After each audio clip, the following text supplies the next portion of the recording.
Hello and welcome to the Street Crime UK YouTube channel. Please don't forget to like, share and subscribe. Today we look at three men who have been jailed for running a Swansea side cocaine supply operation worth £500,000.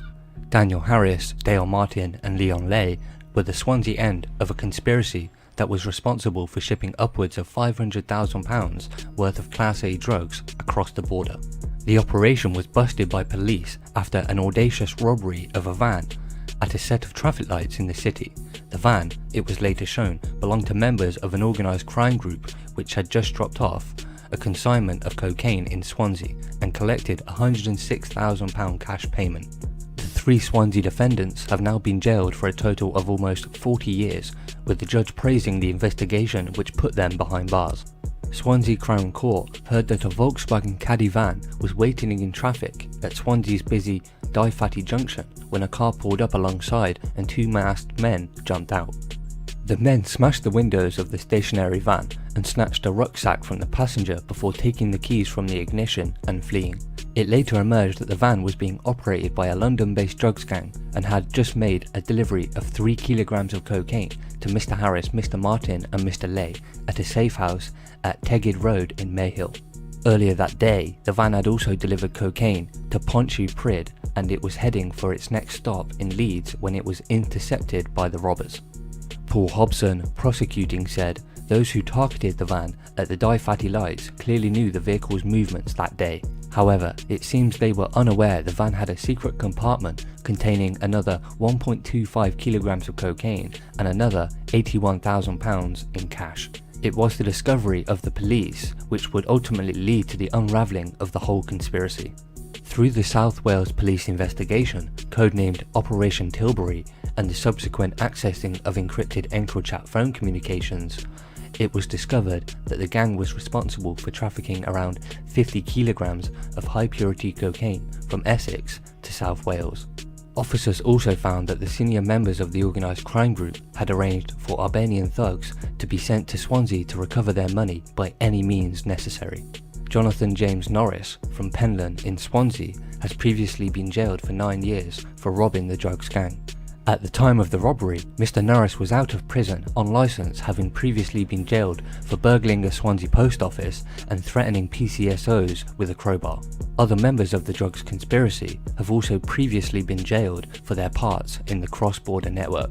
When the case came back before Swansea Crown Court, it was the turn of what Mr. Hobson referred to as the Swansea end of the conspiracy to be sentenced, namely Mr. Harrison, Mr. Martin and Mr. Lay. He said all three were responsible for sourcing cocaine and its for onward supply to others in the city. Mr. Hobson told the court that the London dealers had been supplying cocaine were furious after the theft of the money, and Mr. Harris and Mr. Martin had then effectively turned on Mr. Lay and thrown him under the bus as pressure was applied to recover the cash. He said there were discussions over EncroChat that Albos hired Albanian gangsters should shoot Mr. Lay in the foot and torture him until he got the money, and that pressure should also be applied to his wife. Dale Gary Martin, aged 28, of Dyfed Avenue, Townhill, Swansea, and Leon Dean Lay, aged 34, of Carmarthen Road. Dale Gary Martin, aged 28, of Dyfed Avenue, Townhill, Swansea, and Leon Dean Lay, aged 34, of Carmarthen Road. Forrest Thatch, Swansea, had both previously pleaded guilty to conspiracy to supply cocaine when they appeared in the dock for sentencing. Daniel Francis Harris, aged 40, of Vivian Road, Sketty, Swansea, had been found guilty of the same offence at trial. Dyfed Thomas, for Mr. Martin, said he was not asking for sympathy for his client, but he said the reality was he found himself out of his depth with the conspiracy and the aftermath of the robbery. He added that the defendant was a father of 3 who cherished contact with them. James Hartson, for Mr. Lay, said the defendant had worked as a gravedigger in Swansea for many years and at times of his arrest was running his own garage business and was also successfully breeding dogs. He added that his client was a father and stepfather to 4 children and had been a carer for his grandmother. Owen Williams, for Mr. Harris, said his client maintained his innocence in this case. He said the defendant was a father of 2 and had been a model prisoner while being held on remand in HMP Swansea. Judge Paul Thomas QC said the defendants had been part of a sophisticated criminal enterprise responsible for bringing large quantities of high-purity cocaine into Swansea.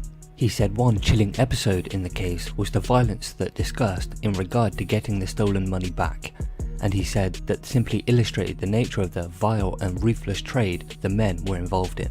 The judge told the defendants they had been motivated by greed and hadn't given a thought to those who would be impacted by the drugs they were supplying. They had all gambled on making big profits from the trade, knowing what will happen if they get caught, adding, "You lost that gamble, gentlemen, and now you have to pay the stake." With credits for their guilty pleas, Mr. Martin was sentenced to 12 years in prison and Mr. Lay to 11 years and 3 months. Mr. Harris, who was convicted at trial and therefore had no credit, was sentenced to 16 years in prison. The defendants will serve up to half of those periods in custody before being released on license to serve the remainder in the community. Judge Thomas praised the work of the police officers involved in the investigation. So what are your thoughts about this Swansea-based trio who sought to make considerable amounts of money from the cocaine trade and received a total of nearly 40 combined years? Please share your thoughts in the comments below. Thanks for joining us, and until next time, stay safe.